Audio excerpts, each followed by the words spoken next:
नमस्कार दोस्तों, स्वागत है आपका अपना YouTube चैनल VPS एजुकेशन में। मैं वीरेंद्र प्रताप सिंह। आज हम बात करेंगे भारत के भूगोल के बारे में। तो भारत का भूगोल का जो जीके है, सामान्य ज्ञान जीके जीएस, तो इसका ये हमारा पहला वीडियो है, यानी कि पहली क्लास है। तो चलिए देर किस बात की, शुरुआत करते हैं हम भारत के भूगोल की। आप लोग मेरे साथ लिखना शुरू कर दीजिए चीजों को। भारत का भूगोल।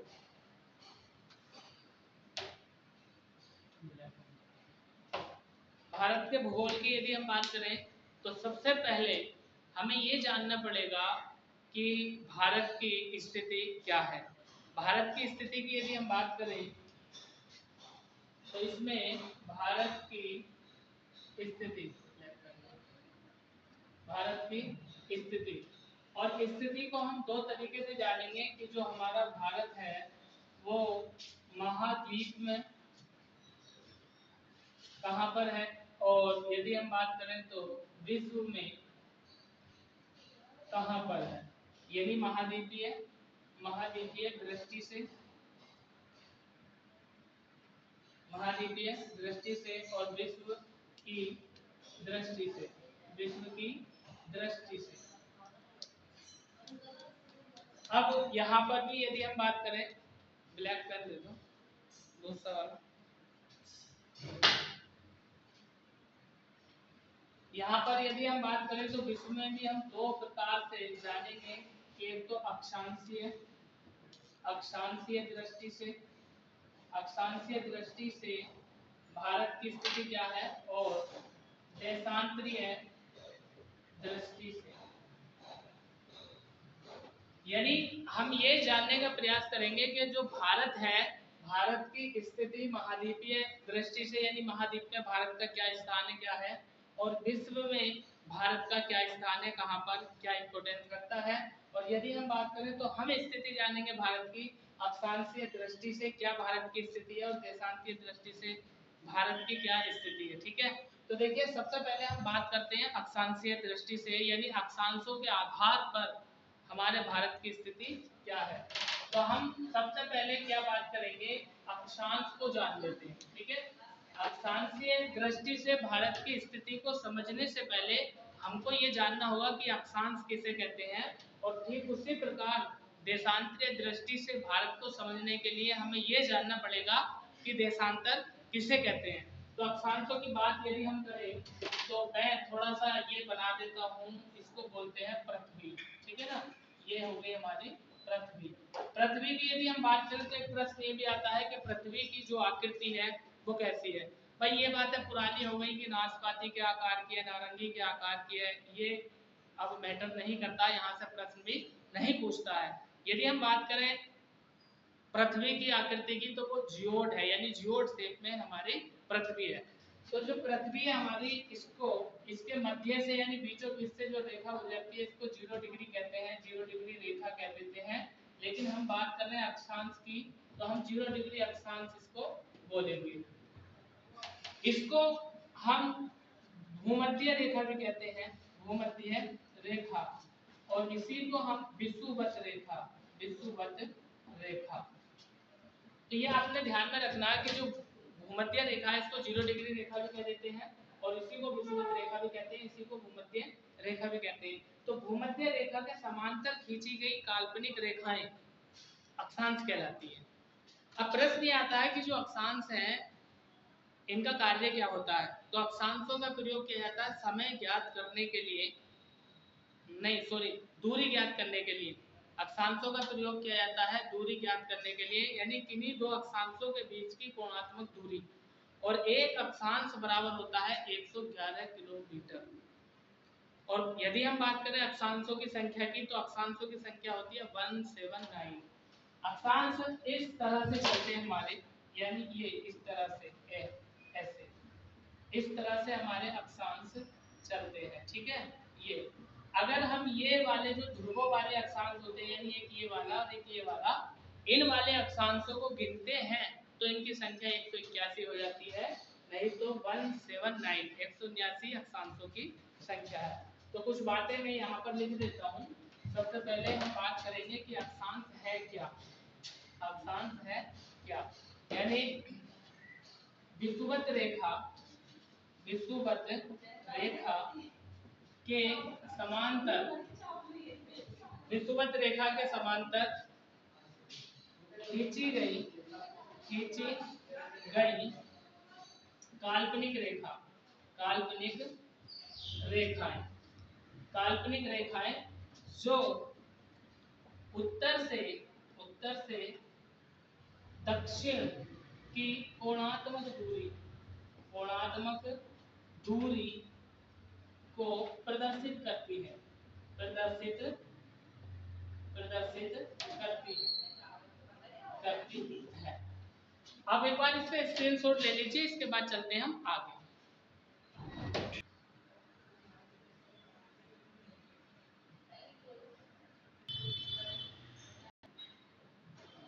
आगे हम बात करेंगे कि ये जो हमारे अक्षांश होते हैं, जो अभी हमने समझे थे, ये हो गया हमारा 0 डिग्री, जैसी को विषुवत रेखा या भूमध्य रेखा, ये किस तरह से अक्षांश चलते हैं, ये इस तरह से, ठीक है, ये हमारे अक्षांश चलते हैं, ठीक है।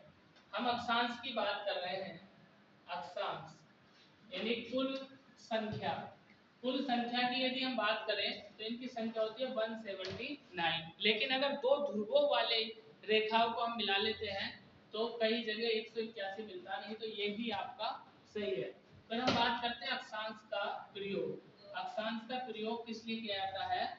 दूरी ज्ञात करने के लिए, दूरी ज्ञात करने के लिए, दूरी ज्ञात करने के लिए अक्षांशों का प्रयोग किया जाता है। फिर यदि हम बात करें तो दूसरा ये भी आ जाता है कि कटिबंध जोन, जो कटिबंधी जोन है उसका निर्धारण करने के लिए भी अक्षांशों का प्रयोग किया जाता है। आगे हम बात करते हैं कि अक्षांश को लेकर और हमारे क्या क्या प्रश्न बन सकते हैं। यानी दो अक्षांशों के बीच का, दो अक्षांशों के बीच का क्षेत्र क्या कहलाता है? दो अक्षांशों के बीच का क्षेत्र ही कटिबंध जोन कहलाता है। कटिबंध जोन कहलाता है। यानी कहने का मतलब ये है 1 डिग्री अक्षांश बराबर 111 किलोमीटर। मान लीजिए एक अक्षांश ये है, एक ये है, तो इनके बीच का जो दूरी है वो यही है, और ये बीच का जो क्षेत्र है ये कटिबंध जोन। एक बार फिर से सुन लीजिए, 1 डिग्री अक्षांश यानी एक अक्षांश बराबर 111 किलोमीटर होता है, और ये एक अक्षांश ही हो गया, एक ही हो गया, दो अक्षांश हो गए, इनके बीच का जो क्षेत्र सिंगल कहलाएगा, यही क्या कहलाता है? कटिबंध जोन कहलाता है। ठीक है, आगे हम बात करेंगे कि ये हमारी विषुवत रेखा हो गई, और ये ऊपर वाला जो है उत्तरी गोलार्ध हो गया, ये आपका उत्तरी गोलार्ध, और ये वाला हो गया आपका दक्षिणी गोलार्ध, या हम इसको ध्रुव भी बोल सकते हैं, ध्रुव, उत्तरी ध्रुव और दक्षिणी ध्रुव। अब प्रश्न ये बनता है कि जब हम विषुवत या भूमध्य रेखा से ध्रुवों की ओर जाते हैं, तो क्या परिवर्तन हमें देखने के लिए मिलते हैं? यानी ये और ये, हम ध्रुवों की तरफ जब जाएंगे तो हमें निम्न परिवर्तन देखने के लिए मिलेंगे। यानी मैं लिख रहा हूं यहाँ पर कि भूमध्य रेखा से ध्रुवों की ओर जाने पर परिवर्तन। नंबर 1, क्या परिवर्तन मिलेगा? एक तो परिवर्तन ये मिलेगा हमें कि तापमान में कमी, दूसरा परिवर्तन ये मिलेगा जैव विविधता में कमी, क्योंकि वहां पर अधिकांशतः बर्फ जमी होती है। तीसरा परिवर्तन हमें ये मिलेगा रात दिन की अवधि में परिवर्तन, मतलब 6 महीने का दिन और 6 महीने की रात। नंबर 1 तापमान में कमी। नंबर 2 जैव विविधता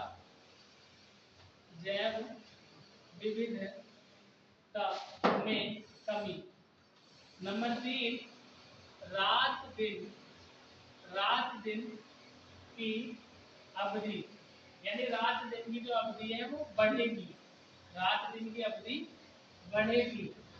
यानी 6 माह का दिन और रात। कहने का मतलब ये 6 माह का दिन और 6 माह की रात होगी। तो आप एक बार इसका स्क्रीनशॉट ले लीजिए, इसके बाद चलते हैं हम आगे।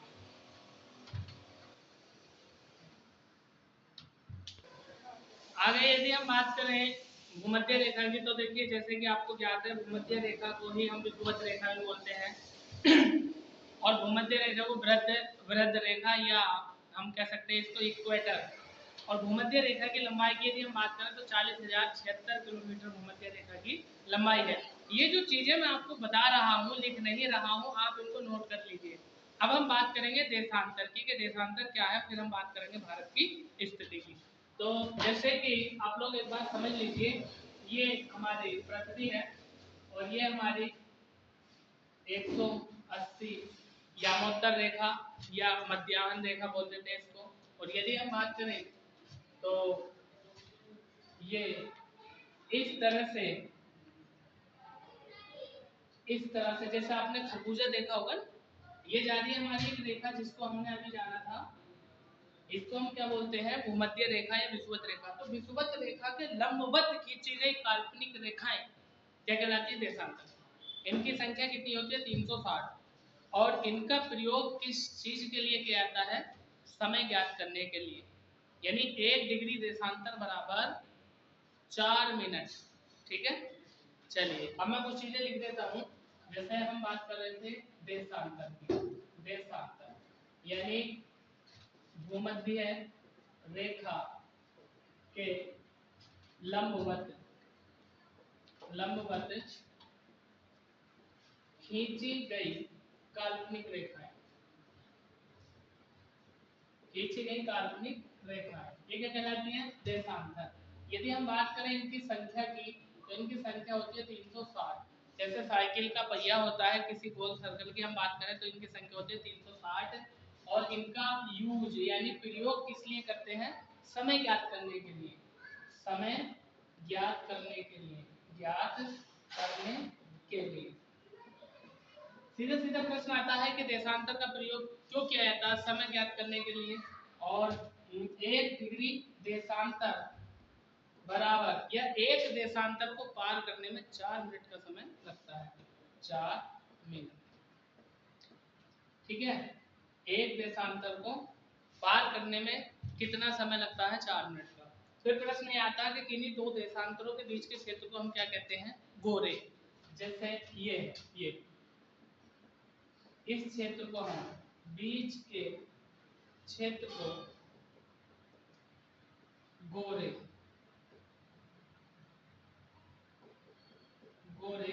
कहा जाता है,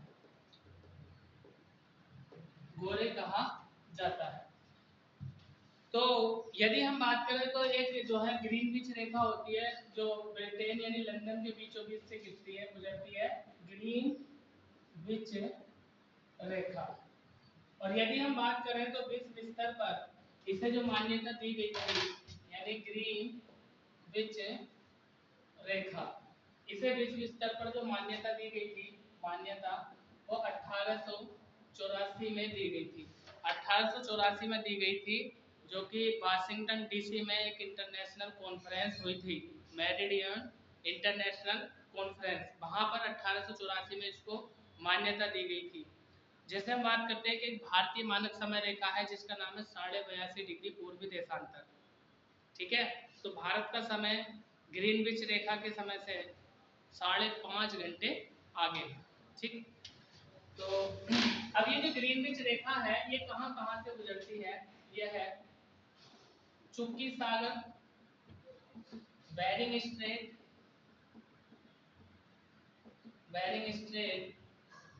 प्रशांत महासागर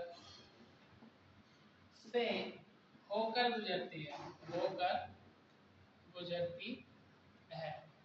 ये याद रखना आपको कि जो ग्रीनविच रेखा है वो कहाँ कहाँ से, चुप्पी सागर, बेरिंग स्ट्रेट, प्रशांत महासागर से होकर के गुजरती है। इसके बाद हम बात करते हैं जो भारतीय मानक समय रेखा है वो कौन सी है, भारतीय मानक समय रेखा। भारतीय मानक समय रेखा की यदि हम बात करें तो 82.5 डिग्री पूर्वी देशांतर, पूर्वी देशांतर है। हम इसकी बात आगे भी करेंगे, फिलहाल हम बात कर रहे हैं भारत की स्थिति की। तो पहले हम भारत की स्थिति जान लेते हैं, उसके बाद आगे की चीजें। आप एक बार इसका स्क्रीनशॉट ले लीजिए, फिर चलते हैं आगे।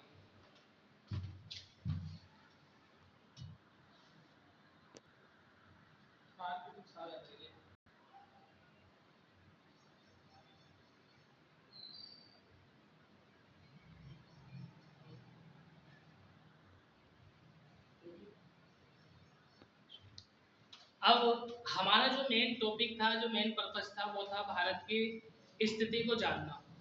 तो उसी स्थिति को जानने के लिए हमने सबसे पहले अक्षांशों को समझा, फिर हमने देशांतरों को समझा। अब हम बात करते हैं कि भारत की स्थिति अक्षांशीय दृष्टि से कैसी है और देशांतरीय दृष्टि से कैसी है।